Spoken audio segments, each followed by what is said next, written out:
Welcome back, everybody. This is United versus Everybody. I am your host, Sean.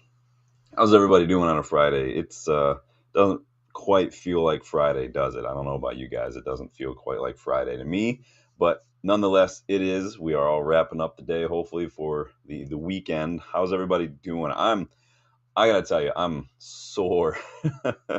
Yesterday was a long day. I shoveled snow first thing in the morning, did my workout, and then Justin invited me to come kick a ball around with him at like 8 last night ahead of his indoor co-ed thing, and so I kicked the ball around for like an hour with him. And when you get old, you get sore. So I am here because we got to stop by, we got to touch base, I got to connect with you guys, see how you guys are doing, but more importantly, get your thoughts on not only the latest and greatest United news of the day, but today wanted your thoughts on the main topic. As you could tell from the thumbnail, um, today's main focus is Bruno Fernandes and his role, not only in Amorim's system, but also even more so maybe as a footballer in general, as he kind of enters the final years of his career when it comes to playing at this level in the Premier League, things like that. So we're gonna have a fun little chat about that. We're gonna take a deep dive at that today. I can't wait to hear your thoughts on that. So, first, though, we are going to cover some of the news. So, hit that like button for me. Please subscribe to the channel if you are new. Check out the membership perks as well.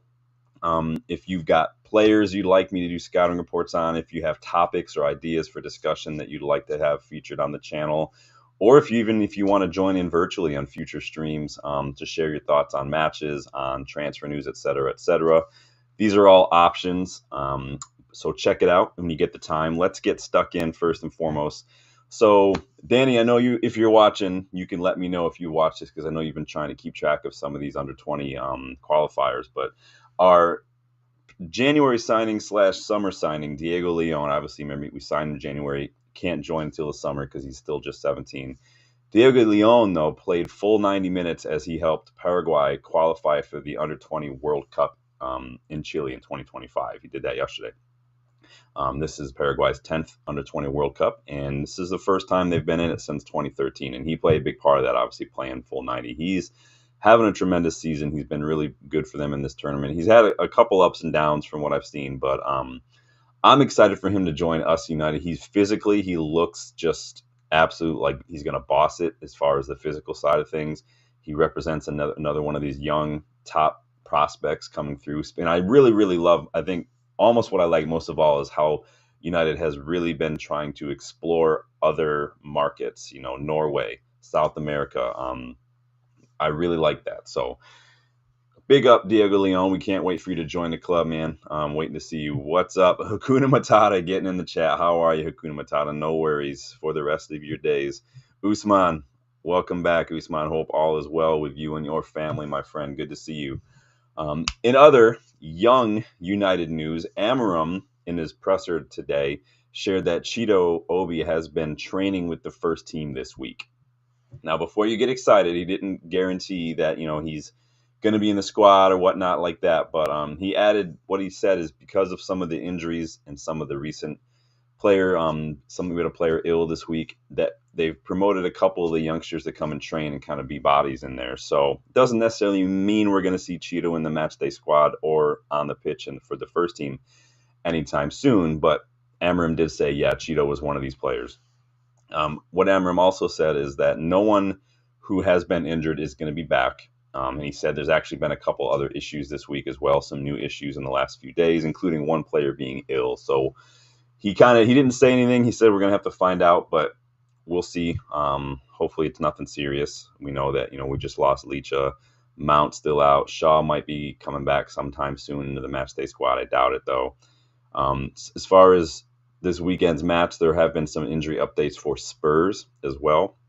So Vicario, Madison, and Udogie are all apparently available, according to Ange Postecoglou.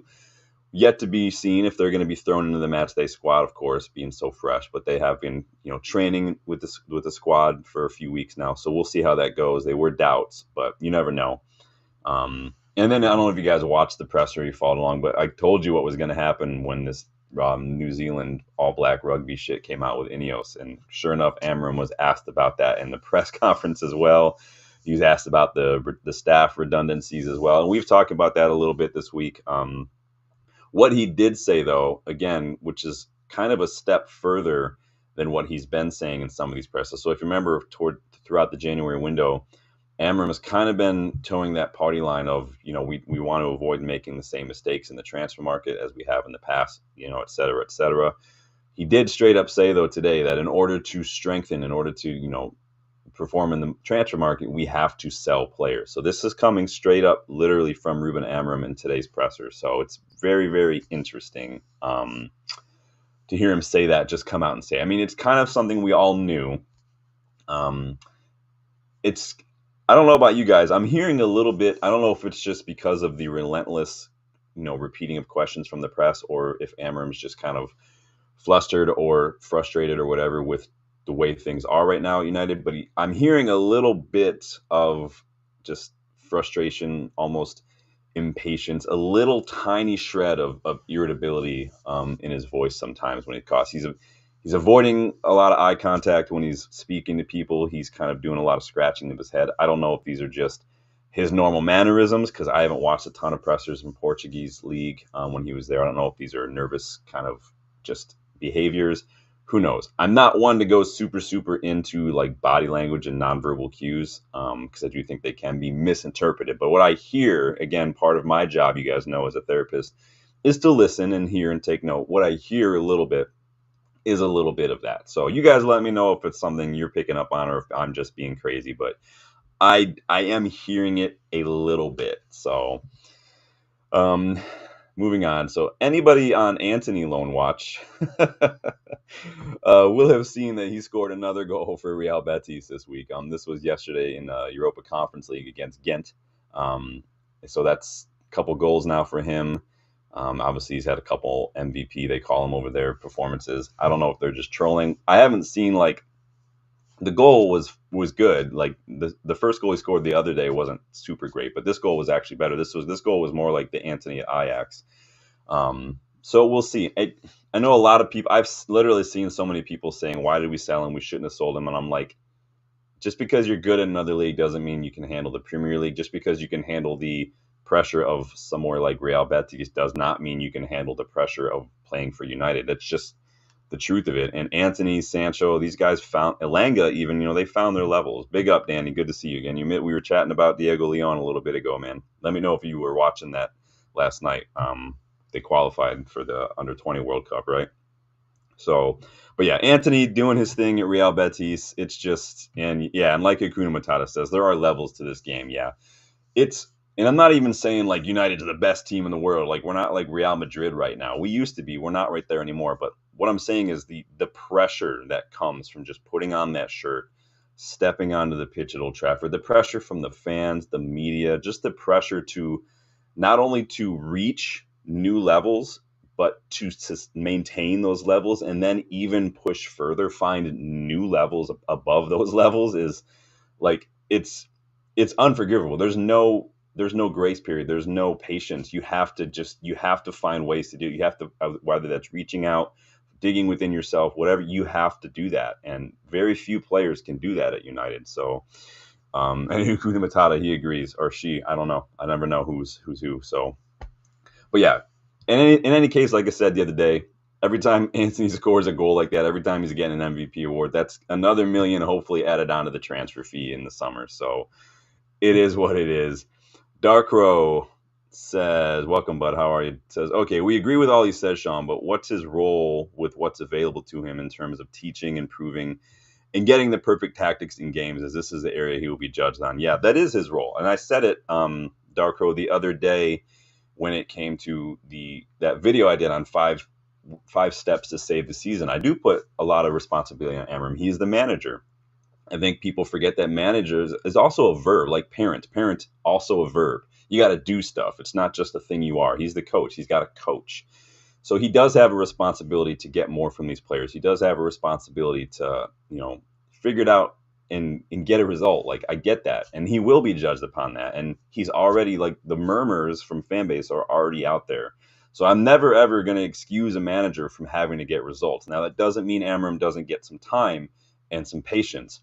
We are a shit show. What Ten Hag walked into was a shit show. You don't sack a manager mid-season if things are going well, typically. I've also said, we've spent years criticizing these players. Either they're not good enough, they don't have the mentality, whatever you want to call it. We can't say that and then also expect any manager, to just get the most. Pep Guardiola could walk into the side and we'd still be struggling. It's just the way it is right now. There's a lot to unravel. So Amorim gets time.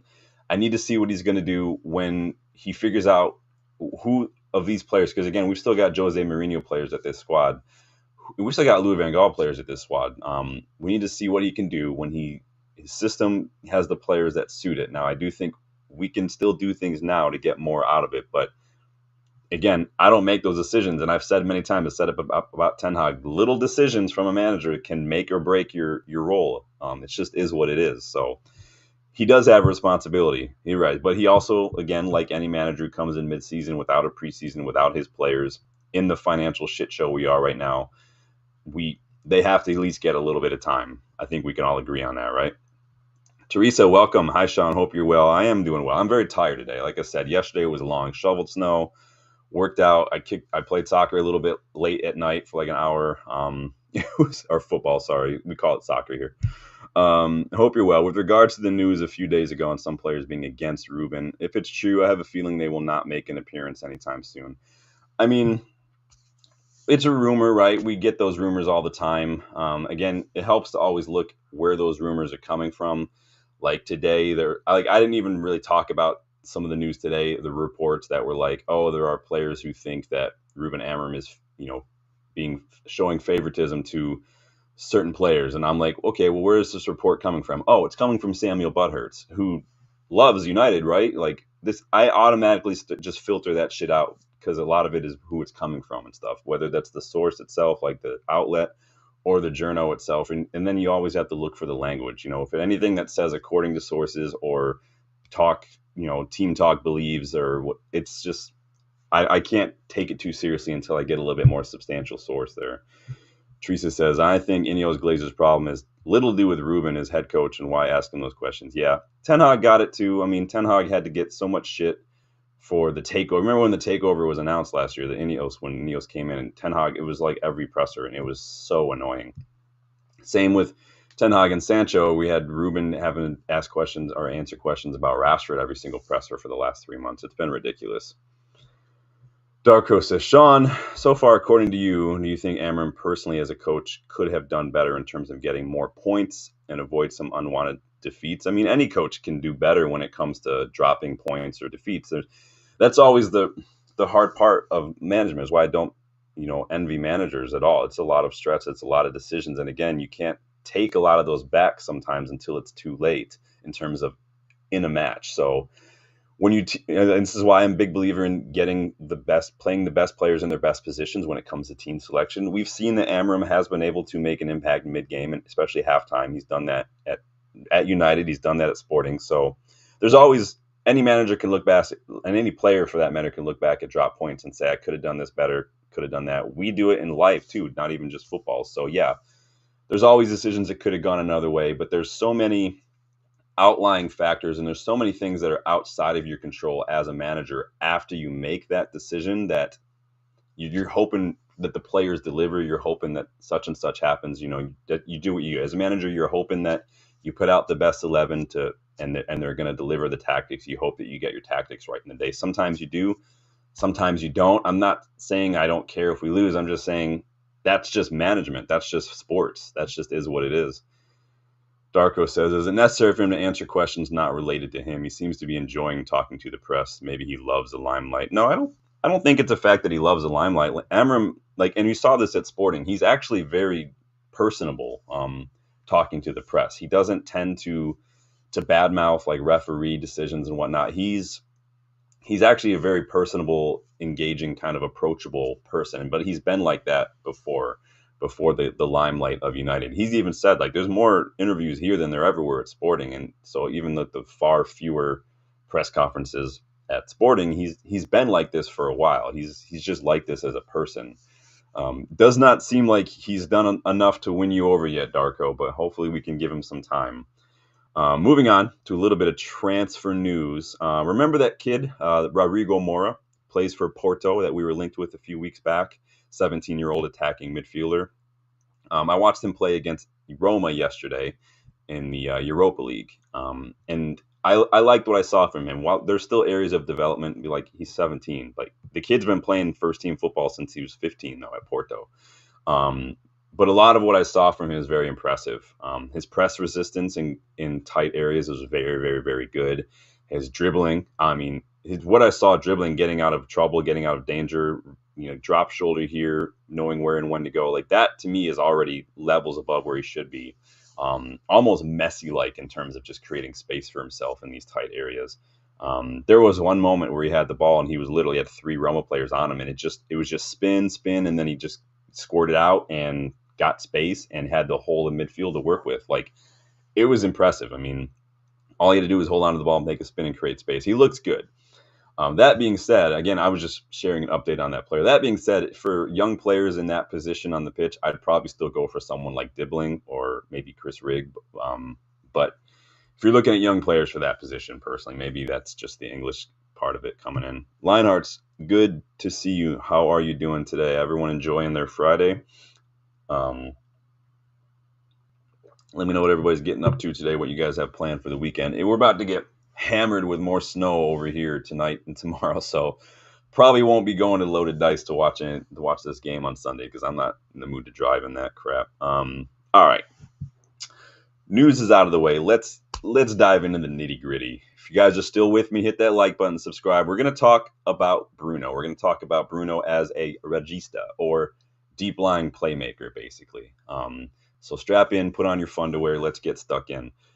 Bruno, whether you like him or you hate him, you cannot argue that his numbers don't lie. I would say that post-Fergie, Bruno has been probably our best signing.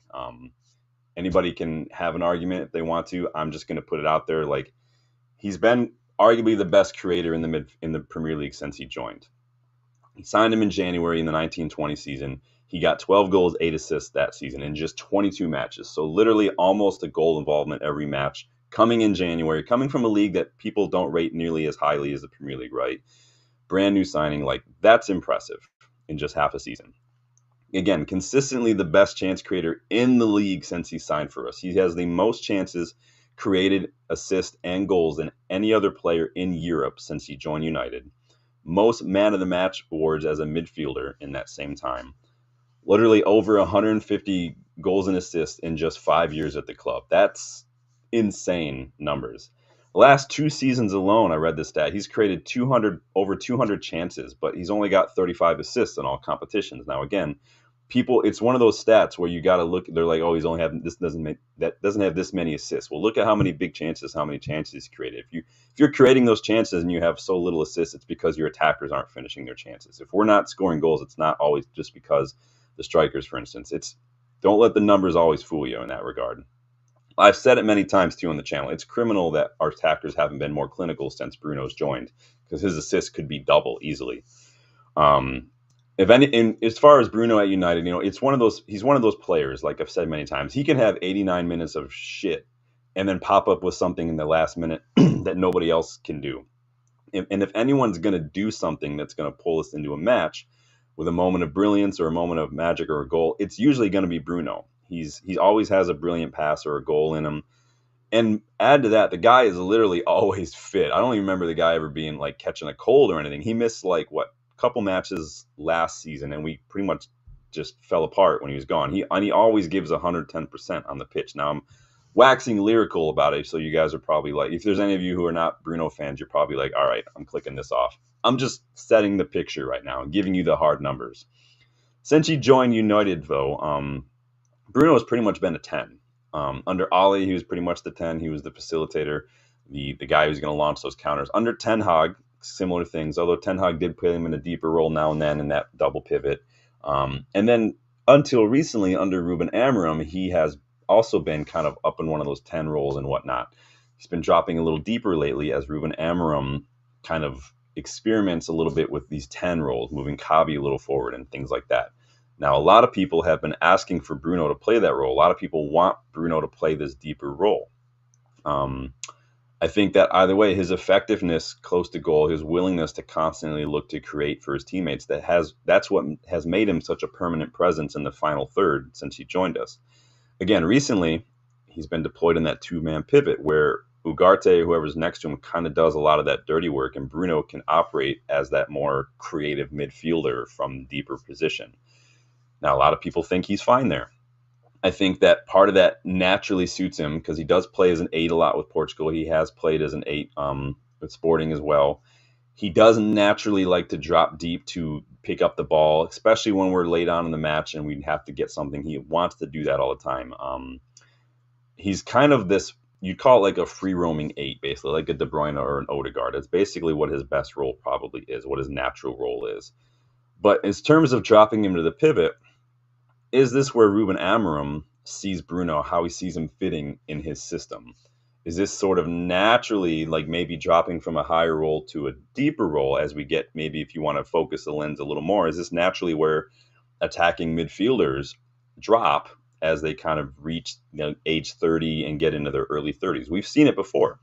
At Inter, Hakan Çalhanoğlu has dropped to a deeper role when he used to play 10. Now he plays in a deep line playmaker role. Toni Kroos, if you guys remember, when he wasn't this deep defensive midfielder before he joined Real Madrid, when he joined Real Madrid, they changed him to that deeper role.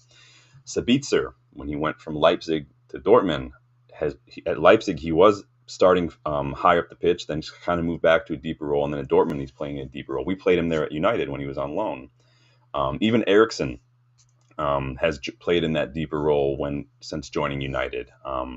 When he used to play a lot higher up the pitch at Spurs. So we do see it time and time again. Let me see what you guys are saying here. Teresa says, Bruno is going to be okay. His free reign on the field is being reined in, probably going to make him a better player, yeah. And we're going to talk about that because we're going to talk today not only just Bruno as a regista, we're going to talk about the position itself, the qualities of a deep-lying playmaker, and the pros and cons that Bruno brings to that role. Because again, it could be that's just where Amorim's system. It could be as he gets older, this is maybe where he's going to move a little bit more, where you can see a little bit more of the pitch, where he can kind of dictate a little bit, using more of the mental stuff to help others get involved in the game, because that's what he does too. Dark Row, what do you got for me? Says, agreed, he helped us a lot, but at present, when we are conceding goals even against average teams, wouldn't it be wise to play Casemiro alongside Ugarte in place of Bruno and then bring him on in the second half? So you want to start Casemiro over Bruno. Casemiro, who can't get a sniff right now, and Bruno, who's been the best creator in the Premier League since he joined. Casemiro, I'm not going to argue, higher up the pitch, when he doesn't have to track back, when he doesn't have to defend, he's been much better. And I'd love to be able to, I wish there was a pinch hit rule in football where you could bring on someone just for set pieces, because he always seems to cause problems for the opposition on these free kicks. But Casemiro's legs are gone. If we're facing these fast-paced teams like we have been facing all season, he's next to useless defending. He's either going to get completely blown by or he's going to concede a foul. That's just the way it is for Casemiro now. Unfortunately, he just doesn't seem to be in the plans. We know that Sir Jim was not a fan of the signing itself. It doesn't mean he's not a fan of the player, but the signing itself. He didn't even feature in the matchday squad for the FA Cup final. And if you remember from the quarterfinal, he was really just looked shook. Like I'd called it when we went to the shootout against Coventry. As soon as the camera zoomed in on Casemiro's face, because he was the first one, I literally said it to people at Loaded Dice, like, he's going to miss this pen. Look at his face. Like Casemiro you could see it against Liverpool too. Like the mistakes he was making. It's just like, I don't know if it's just the pace of the league or if he's just disillusioned with life at United, but I don't think there's a role for Casemiro anymore. So it is what it is. He's, in his 30s now, and he was never the quickest player as it is. And that's only when you're already not the quickest, as you get in your 30s, it's just going to get worse. It is what it is. Darko says, I think not playing Casemiro and Ugarte as a double pivot has cost us a lot of points. And that's part of the management thing, Darko. Like, against certain opposition, you set up your team in certain ways. But again, this is what managers do. They look at how people are applying themselves in training. They talk to how their coaching staff. They look at the opposition. They look at the way they want to play, and they put it out there. And that's, at the end of the day, if Casemiro's not getting picked, I'm not saying it's right or wrong. I'm just saying clearly Amorim is not seeing something that he wants to see there.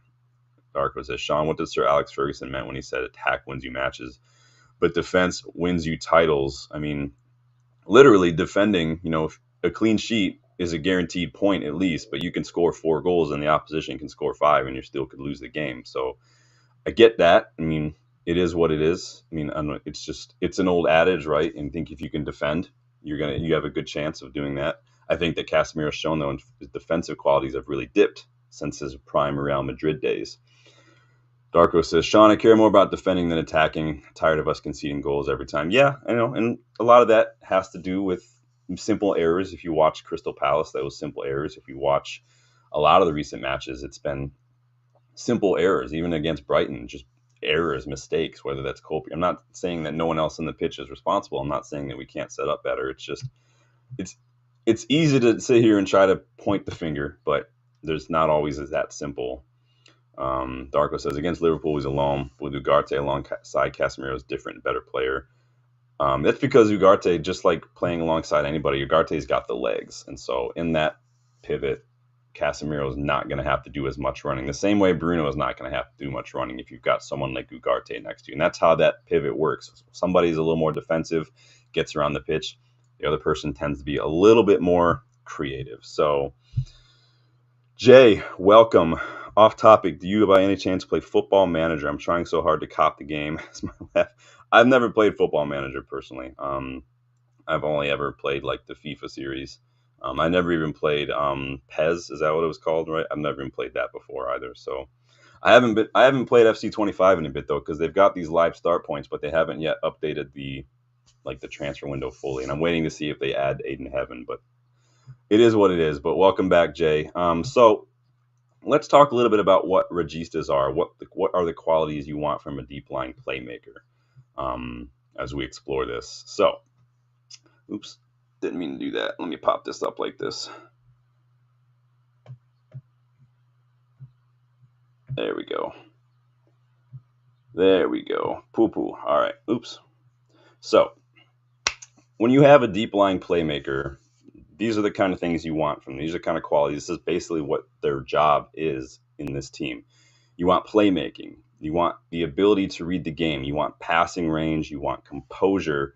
You want off the ball work, a little bit of that defensive output. And really all this is going to culminate in setting the tempo, dictating the pace of the game, dictating possession. These are what you want from a deep line playmaker. Now, playmaking, as the name implies, the main role of a deep line playmaker is to make plays, right? You want to be able to see the runs. You want to be able to get people into position. You want to be able to pick them out. Like you want to be able to set your team up with opportunities and more opportunities to score goals. That's basically the point of a playmaker, right? Now, a deep line playmaker is a little different. You're going to find a way to bridge that gap between the defense and the attack by being a conduit, finding the runs, maybe having a little pass and move, one-touch play. I'd like us to do more of that. Reading the game. Footballing IQ and vision combine to enable a player to read the game and almost see it from a different lens than everyone else. It's almost like when you have that football IQ and you have that vision, it's like being in a parade at the ground level versus watching it from above. The players that have the football IQ and the vision, it almost looks like they're playing in slow motion, but it looks that way because they're seeing things that other players aren't seeing. They're watching the parade from the rooftop and everyone else is at ground level. You can only see what's right in front of you at ground level. These guys see the whole game at all times. It's like it almost helps them anticipate and visualize the way things are going to play out before it even happens. You see this from guys like Busquets, Pirlo, Xabi Alonso. These guys, they just know what's going to happen, and it's magical. Luka Modric is another example. I go watch Luka Modric play football nonstop on a loop all day. The guy is just magic. Passing range. There's no use in reading the game if you can't see the pass, though, if you can't make the pass. And deep line playmakers need to have an excellent register of the long balls, the incisive through ball, the final ball, the final decision. That all that needs to be in their locker, because there's no point in putting someone in the deeper role if they can't do anything with it. Composure. You guys know that when it comes to playing in a deeper role, that composure is one of my main priorities from a number 6, or if you want to call him a defensive or a holding, or whatever. Composure. One of my big criticisms of Fred was the guy, when he played in the pivot, he was not composed. He never looked comfortable. You have to play with composure in that deeper role, especially when you spend a lot of the game near and around your own half. You have to show calmness under pressure. You have to be able to be a little press resistant, especially with the way teams are playing now. You like against someone like Newcastle, Liverpool, you have to be able to be press resistant, to be calm in that situation, to not rush a pass. Like when Christian Eriksen was playing, I think it was it against FC20, when he received the ball in his own half, deep in his own half, and he was kind of turning to face his own keeper, and just, again, the pressure, he couldn't control that ball. It was a sloppy ball kind of a situation. Those are the kind of things you can't do in these deeper roles. Off the ball work, not crucial. Like, I'm not looking for every deep line playmaker to be like N'Golo Kante. Not talking about that level being crucial. It helps, but you have to be able to pitch in a little bit off the ball. You have to be able to pressure the opposition. You have to be able to make a challenge. You have to be, at least at the minimum, be able to stay with a runner a little bit and apply pressure. Put in a challenge at times, win back the ball. Like, I'm not asking for a lot, but you have to be able to put in a little bit of a shift. I was very critical of guys like Eriksen, again, Pogba, even when he was playing in that deep role. He's just off the ball. Pogba was just non-existent. He may as well, like Eriksen, he might as well just have been a red carpet for the opposition, especially on a counterattack. And then finally, like I said, set the tempo. Overall, registas set the tempo by slowing things down to relieve pressure, to take the sting out of the game, speeding things up when the counter is on, and when you want to play triangles and you want to get the ball around and maybe maneuver the opposition where you want them to go, or just being a teammate or an option for teammates under pressure, a metronome. You're setting the tempo, and most importantly, not being able to do this stuff, but knowing when to do it and when not to do it. That is the discernment involved with those kind of decisions are vital. And that, again, comes from that reading of the game. Sean says, Sean, the players you mentioned, don't they play in a league less physical and slow pace wise? And I mentioned a lot of players. Are you talking about the Çalhanoğlu's and the Savitzer kind of things? If that's the case, then you let me know. But I mentioned a lot of players today already. So that brings us to Bruno, and the deeper role as he's been playing. And I'm talking a little bit right now about pros and cons of playing him there, because he does bring assets to that role that I think work, but he also has detriments to his game that I think don't make it work well. And some of these he can work on, some of them he might not be able to fix, similar to like Rashford's decision making or Dalot's final ball. Some of this stuff we haven't seen improve. So first pro that I see with Bruno in this situation, in this deeper role, he reads the game well from a deeper position. With the play in front of him, with a lot of the pitch to see in front of him, and a lot of that to work with, because he does like to have a lot of room to play these balls, Bruno can be excellent. When he receives the ball in these positions, his instinct is to scan, to see what his options are, and to find somebody. He's good at scanning before they read the ball. It's a good habit to get into as a midfielder. But as the ball's coming to you, look a little shoulder, and you're just getting a snapshot of where your teammates, where everybody is on the pitch, what things looking like. The more you scan, the more you get used to that, the better you will be. And Bruno does that. And it often enables him to play first-time balls on a counterattack. And no one else in our team can do that. And he offers a passing range. Like I said, you have to have a passing range. Bruno does that. His passing range is almost elite. If you look at it, his percentiles compared to both attacking midfielders and midfielders, the percentiles are off the charts. Through balls, passes into the final third, long balls, etc. They're all super high percentile ranks for Bruno. Again, and then when there's a counterattack on, and we have runners, his ability to pick them out is next level. We've seen him play a variety of passes to find runners, whether that's through balls, pinged balls, just balls with a little bit of backlift, balls with the outside of his foot, Trivelas, long range Trivelas. The guy can do it all. I think that his ability to do that is next level. Sometimes, though, the problem is that when the system is a bit slower, like we were seeing under Ten Hag and like we're seeing under Amorim, those first time balls aren't on, and you're losing a lot of what he offers in terms of passing range in those situations. The passing range is just sort of wasted in a slow build up.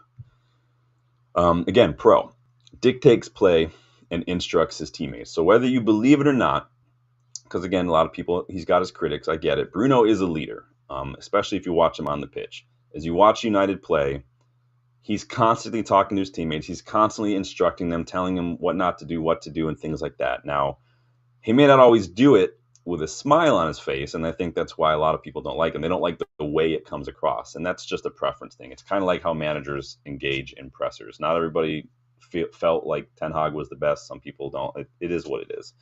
So you may not like the way he does it, but he's doing it. And that's what you need. Someone who takes the initiative, someone who is a voice, someone who's there to be a bridge between the manager and his teammates as the captain, as the playmaker, to deliver those tactics on the pitch, to instruct, to help players position one, to point here. I want it to feed here, go along here, calm down here. You need that. That's just what you need. What we got here, Darko, the position you're talking about, though, you don't like numbers. CDM or defending midfield is not easy. It requires a lot of smartness, as you can get cards like Vieira. Yeah, I mean, that's what I'm saying. You got to be able to be composure so you don't give away fouls and whatnot. Kuna, you guys are getting into a little chat now. I'll let you guys do that. So far, again, pros for Bruno. He reads the game well from a deep position. He's got the passing range. He dictates play. Also, he's always looking to find and create, to create and find teammates. Like we said earlier, Bruno basically was like created in the lab someplace to create chances. That's just what he does. He's always looking to find his teammates. He's always looking to find his attackers, whether they're on a run in the box, making themselves an option to the left or the right as we get on a counterattack. He's always doing that. There was that famous match, I want to say it was against Southampton. I don't remember. It was last year. So Ethan Wheatley came on with like 8 minutes left. And that was his first match, I think. And Bruno told him when he came on, like, I've got like 8 minutes to get you a goal. Like, he wants to create. Like, he doesn't want all the act. He wants to create for his teammates. He lives to create chances. And that's what you want from these deep players. You want to find these players.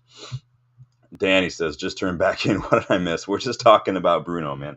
You're gonna come back and watch the rest of it earlier when we're talking about. We spoke about the qualities of a regista, and we just walked through the pros of Bruno in that position. Now we're jumping into the cons, because it's not all bunnies and flowers when it comes to Bruno in a deeper role. And there are a few things missing from Bruno's game that make me, and you guys know I've said this, that make me not really like him in that deeper role. And I've explained this a couple times in the past. My biggest one is that he's not press resistant.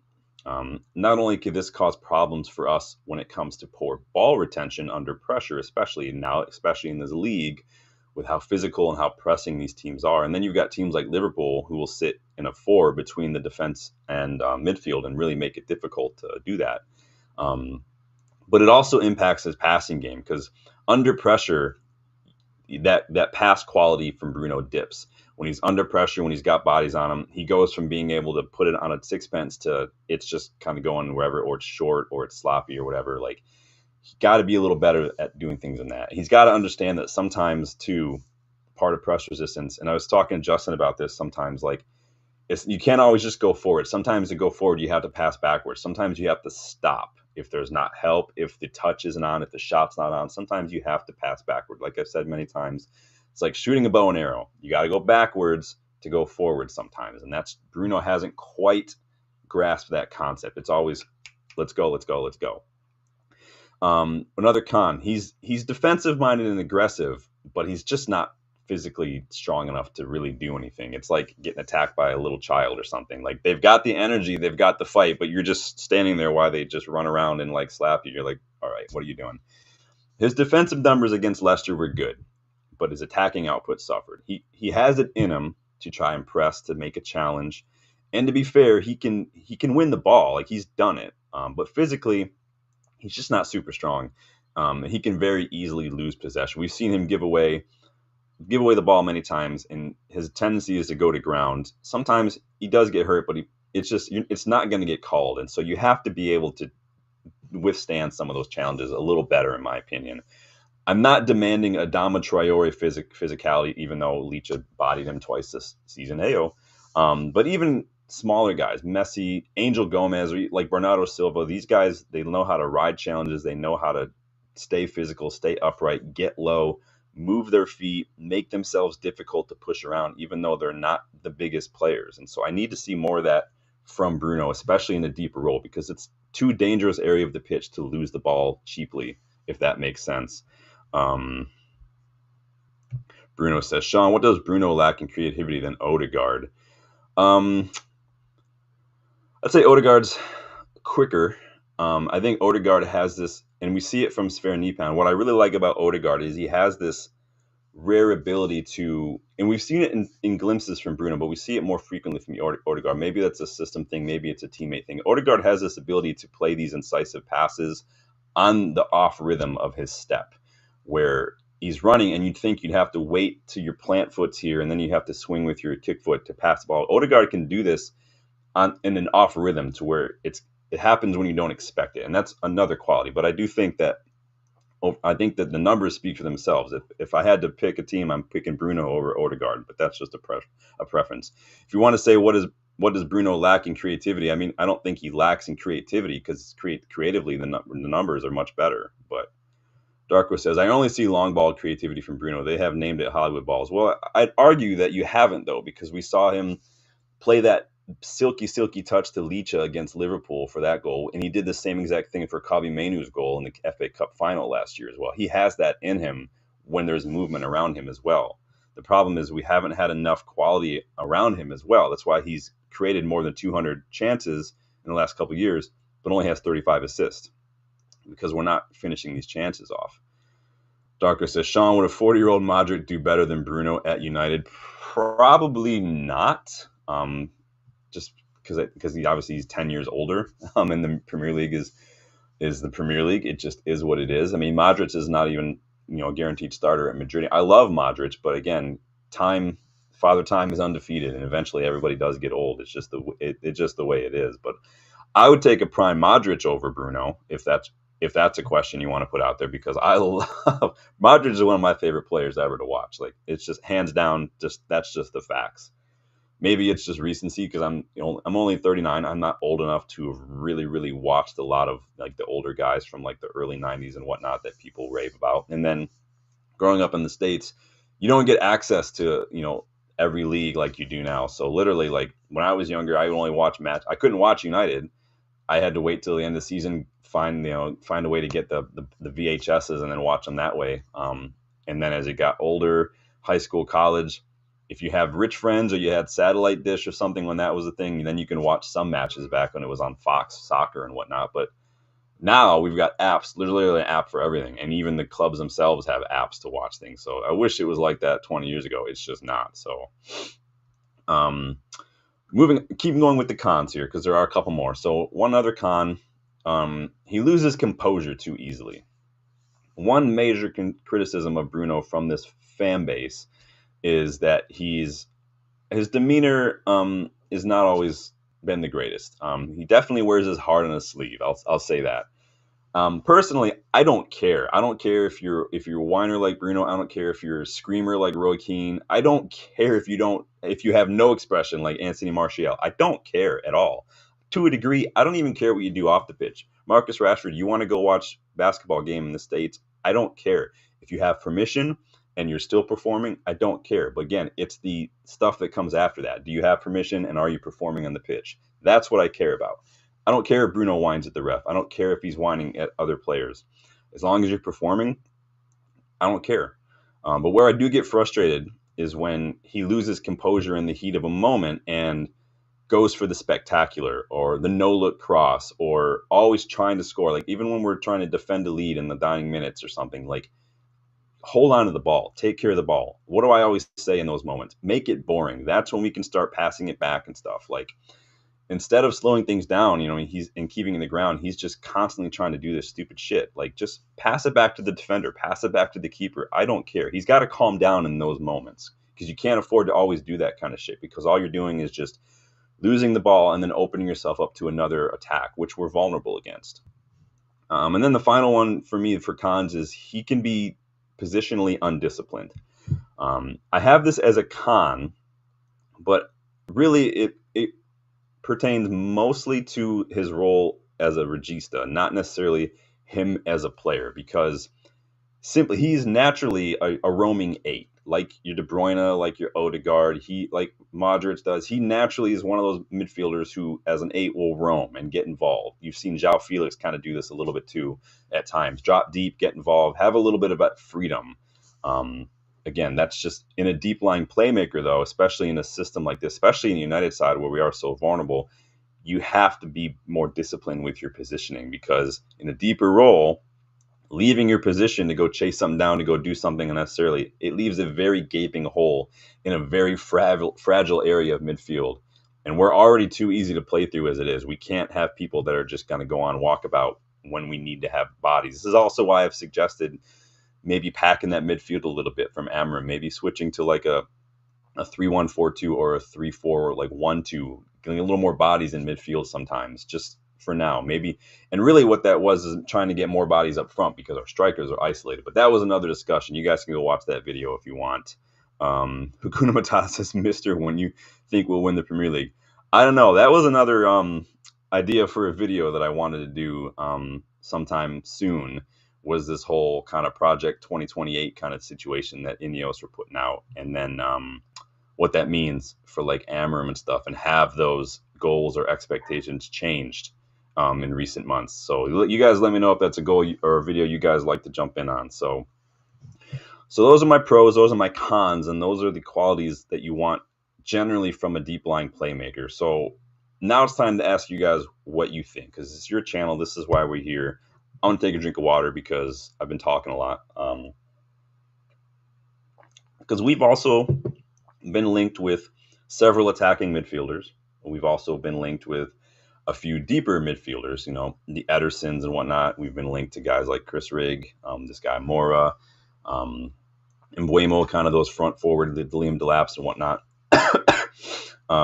We need depth in both positions. But is Bruno the answer in that deeper role? That's what I want to know from you guys. Kuna Matata says the future is scary. Again, is that naturally where some players, as they get a little older, you know, maybe is that naturally where they drop to? We saw Giggsy kind of drop to even central midfield sometimes as he got a little older. Rooney dropped a little deeper as he got a little older, to trust with some of those qualities and stuff. I'm not saying that it's only because they're old. I'm asking you the question: is that naturally kind of what happens? Personally, you know, I think Bruno's best position is somewhere in between the 10 and the 6, in that 8. And we just haven't ever really played with 8s since he's been here, unfortunately. In the 8, though, I mean, he has license to get forward.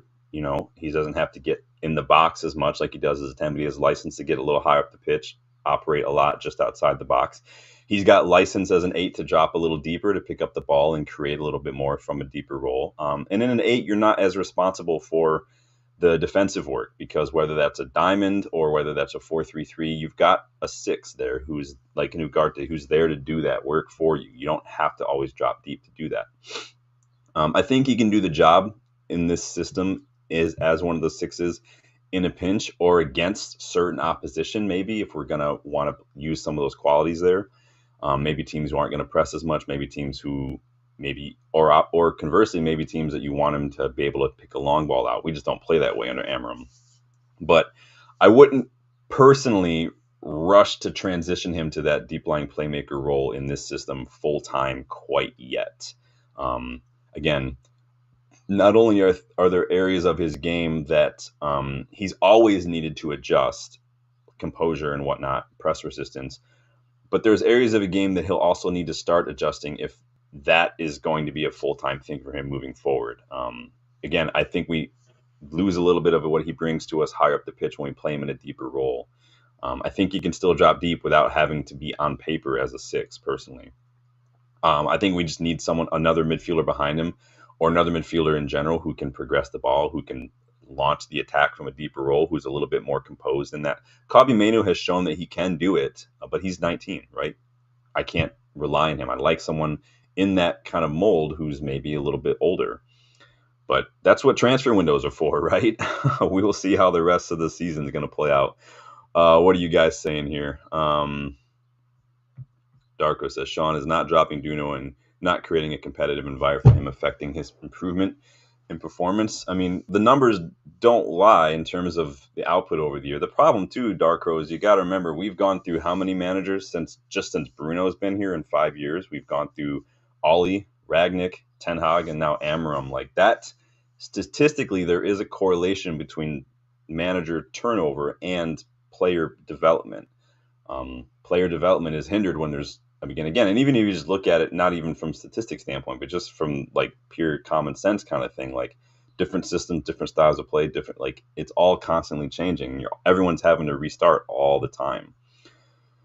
Darko says, Sean, I don't like this word deep lying creative midfield. There's no perfect number for it. It's just a deep line playmaker, and there is a word for it. It's called a regista. That's what they call it in the Italian league. That's the word for it. You know, your Pirlos and whatnot. Your guys who are, they operate in deeper role, but they are creators. That's basically what Bruno would be in a deeper role, as a deep line playmaker. Your Frankie de Jong is another example of a deep line playmaker. Someone who's able to pitch in a little bit off the ball, who's going to bring the ball deep, but who's dictating play, he's dictating tempo, he's making these passes, he's responsible for that kind of stuff.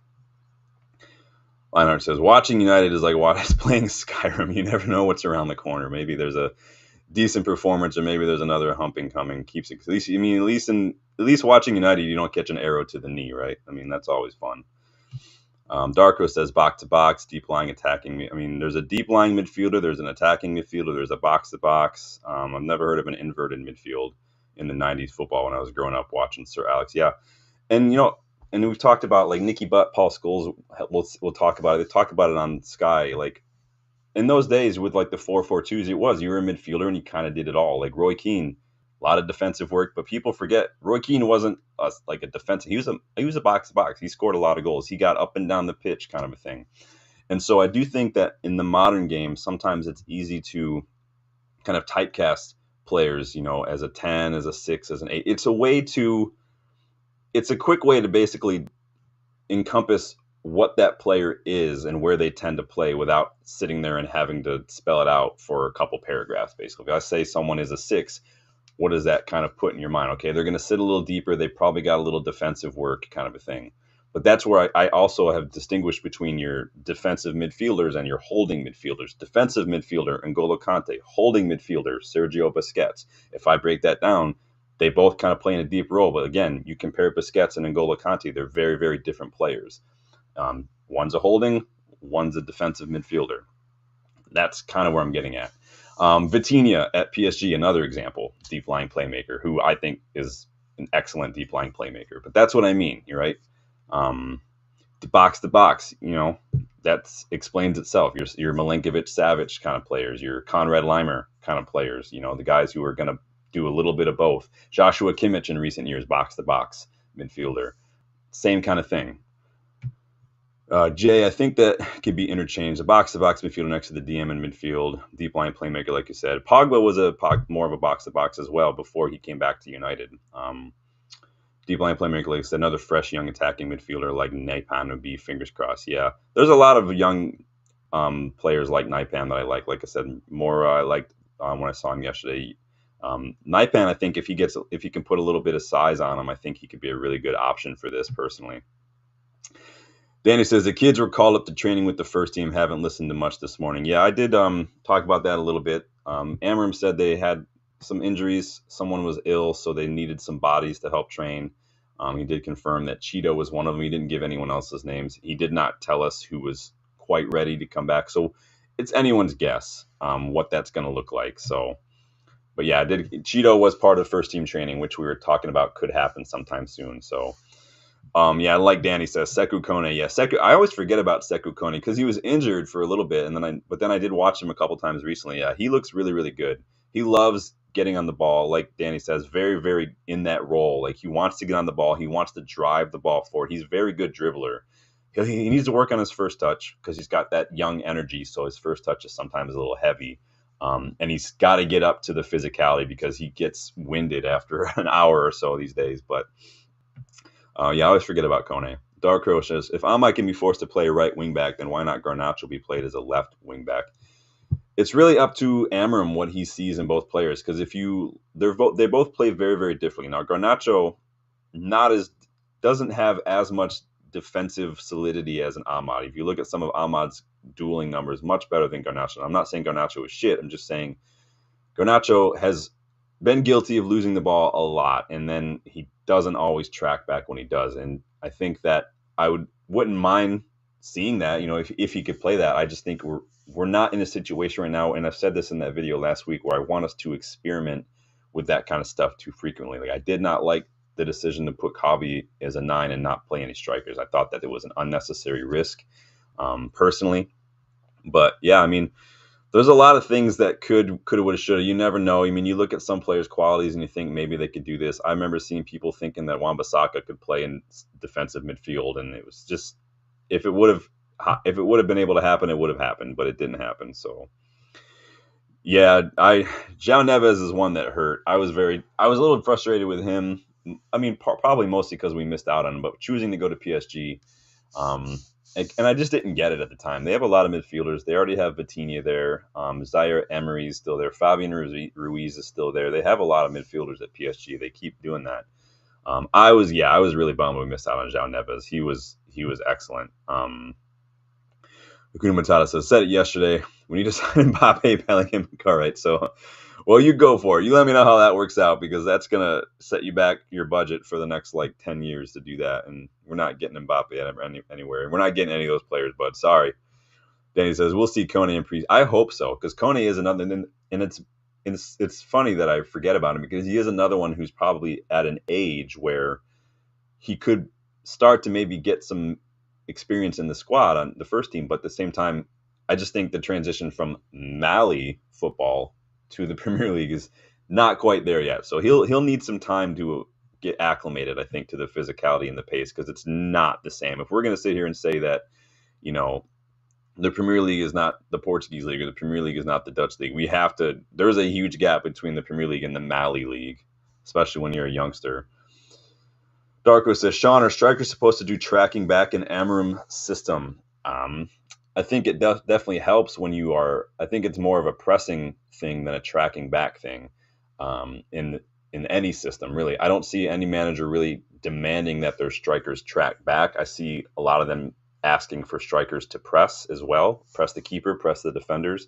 I think that is where the more aggression and the more defensive output is important for a striker. But I don't like that we're playing a lot of hold-up play with our strikers. We're asking a lot of players to drop deep and receive the ball facing their own goal, and that's not what I like to see. I don't think because it doesn't work. We're losing the ball left and right. We're not getting the ball higher up the pitch. So, and asking 21-year-old strikers to try to do that is just not going to work out. Danny says, Kone has all the signs to be a top player. I really like what I see from Kone. Again, he's young, and it's a big step up.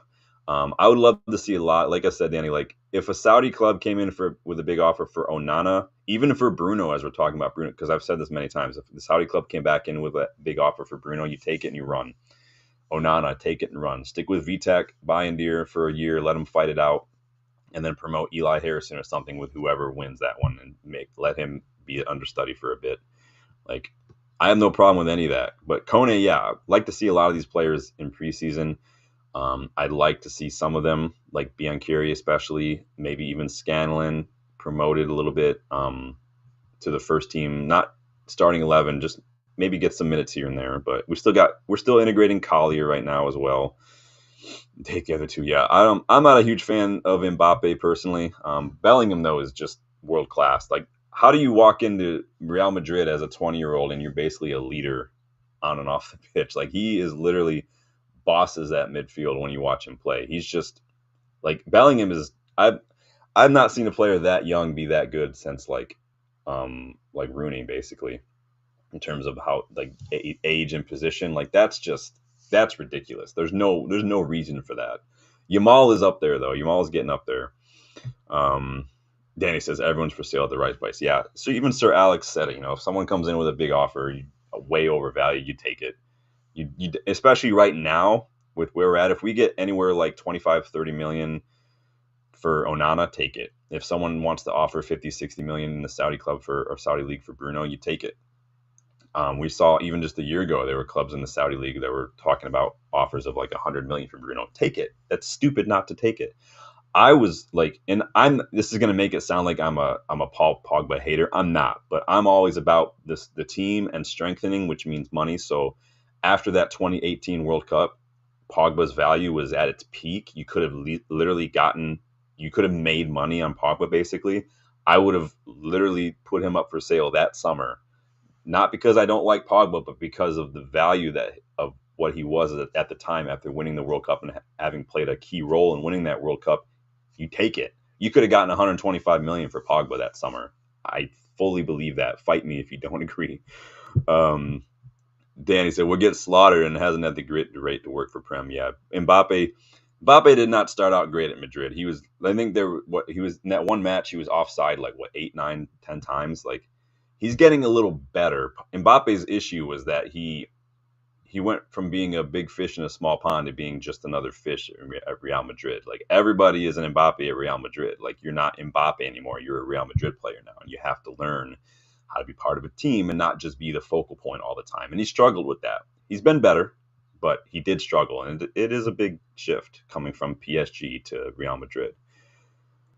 Darko says, why nobody talks burning off Yamal and Bellingham that started so young and do so high? Yeah, Yamal is excellent.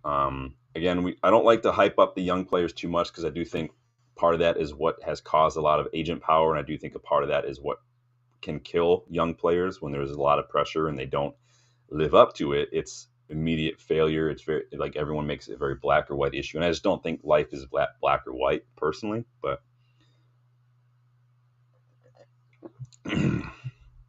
Darko says Danny B even saw and said pressing is more important for strikers than tracking back. I think that, I mean, I'm not saying definitively that's just the way it is for everybody. I said I think that in our system, especially like if you remember Ten Hag, and even Amorim, like pressing, and even if you look at just the league in general, all strikers are going to press now, but very few of them are going to track back. Well, I wouldn't want my striker to track back because then what do you do if you win the ball? You've got nobody to find. So I don't have a problem with a striker if they want to put in a shift defensively, but I think imagine trying to ask someone like Ibrahimovic in their prime or Berbatov in their prime to track back and try to put in a defensive shift. Like that's not what you want them to do.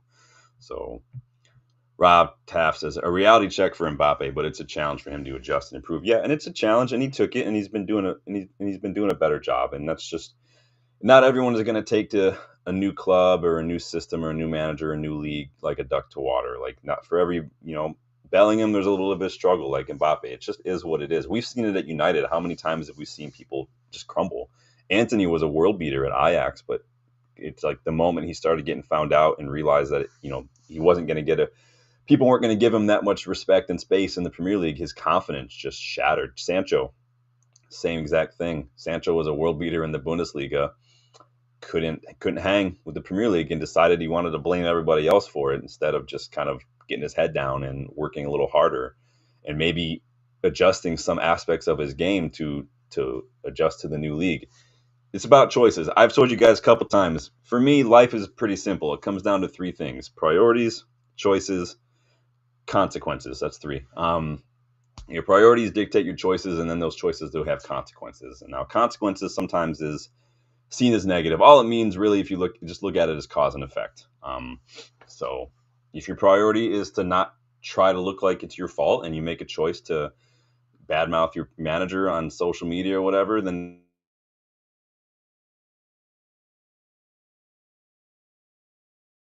the pressure, because you're living at United, at Real Madrid, because Madrid fans are insane too. You guys remember what they did to Gareth Bale's car? Like, fuck those guys. You're living in a pressurized fishbowl. Everything you do there's no privacy, and it's just constant pressure over and over and over again. It's like living in a fishbowl that people just keep shaking every now and then. That's just the way it is, and part of it you kind of have to just accept that that's your life, but at the same time, it is the reality. It is unfair that that's the way it is, but it is the way it is sometimes. It's just how it is. So anyway, you guys let me know what you think about Bruno as a regista, as a deep line playmaker. Do you like that role for him? Do you look at the pros and cons I've listed? What do you think?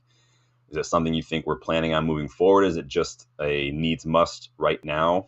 We are, like I said, we are linked with players both as 10s and in deeper roles, so it's anyone's guess if we're just looking at depth or what. But there are any good matches on today? I think Brighton and Chelsea play in a couple hours. If you guys have access to the Academy games, I think the Academy plays early in the morning tomorrow. If you guys want to watch that, I'll probably end up watching that because I think that's at like 7:30. Darko says, Sean, every player in today's game should have at least 2 to 3 abilities like a multi-purpose player. Yeah, I do think you should have you want to be a more well-rounded player. Then that doesn't mean I want every striker to defend and I don't want every defender to score goals. It helps, but I'm not going to demand it. Like, because I still think Gvardiol is a shit defender. Yeah, he gets goals, but he's a shit defender who costs City 100 million. Like, it just is what it is. I don't get mad if defenders don't score goals. I don't get sad if attackers, can't make a tackle. Like, I don't get mad about that stuff. I don't even get mad if keepers can't pick a pass because that's not my top priority for keepers. You need to save, you need to make saves, and you need to command your box. Those are my 2 big priorities for keepers. If you can't do that, then fuck off. Like, that's just the way I feel about keepers. It's been a long time since we've seen a Schmeichel or a Van de Sar just destroy anyone in their path when it comes to claiming a cross or putting a punch out there. Onana doesn't ever look confident in his box. Like, the guy's glued to his line at all times, and I can't have that. I can't have that fear from a keeper. I can't, because it just causes problems. Onana does not have the mentality. You see it when he makes a mistake. It takes him forever to recover from that. And it doesn't look like he ever does. He looks shaky the rest of the match. We saw it in the Champions League last year. We saw it just recently. I forget who it was where he made that mistake. I think that was against Brighton. I think if I remember being there, yeah. It was not good. And the fans, you guys we don't hear it as much on TV, but being at that Brighton match and getting like a very close up view of that gaff against Brighton, like, you feel it. You can feel it, tangible, palpable tension, negativity in the crowd. It's really, really insane. Rob says, Dean Saunders said today that the worst footballers in a team are the goalkeepers in the CB. So can you understand why teams play out from the back? That's interesting. I would argue that your goalkeeper that's like the worst of the worst position to play to, because it's like you can make a mistake as a striker and you have everyone else behind you to help you out. If you make a mistake as a keeper, it usually means you're conceding a goal. So that's a lot of pressure, being the last line of defense. And more often than not, if you're in a situation like that as a keeper where you're in a one-on-one, it's also because everybody else in front of you didn't do their job. And that's why Ange was saying the other day, and I agree with Ange with this, like, it's not just about defense. Defending is not just about defenders, it's about the whole team. I agree.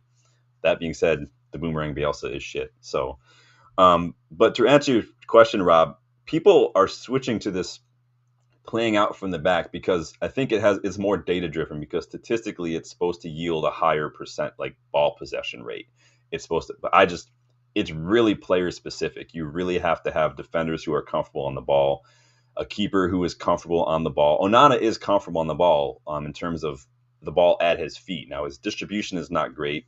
His shot stopping is not great, but you can't argue that on the ball, he's very, very composed. He's very comfortable with the ball at his feet, but we just don't have enough defenders to do it. Our fullbacks are not, or our wingbacks are not really like good at it either. We play too deep a lot. So then he says 3 Prem wins in a row incoming if he doesn't happen out.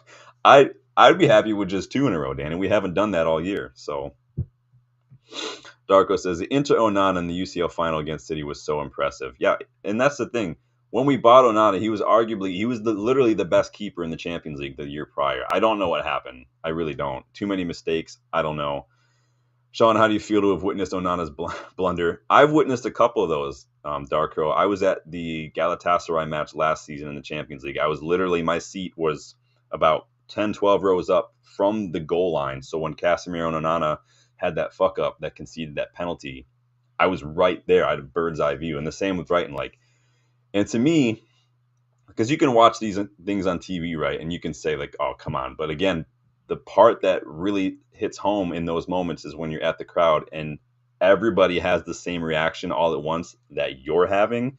It's like a ripple, a wave of just frustration, of just, I'm done with this shit. Kind of just that whole vibe just goes through the crowd. It's insane to be a part of that, to feel everyone else at the same time feel the same way you feel. Onana's way too slow. He just doesn't look comfortable. He's too big, so he never looks coordinated or comfortable when he's coming off his line for anything. He's too big. He needs to shed a little bit of muscle.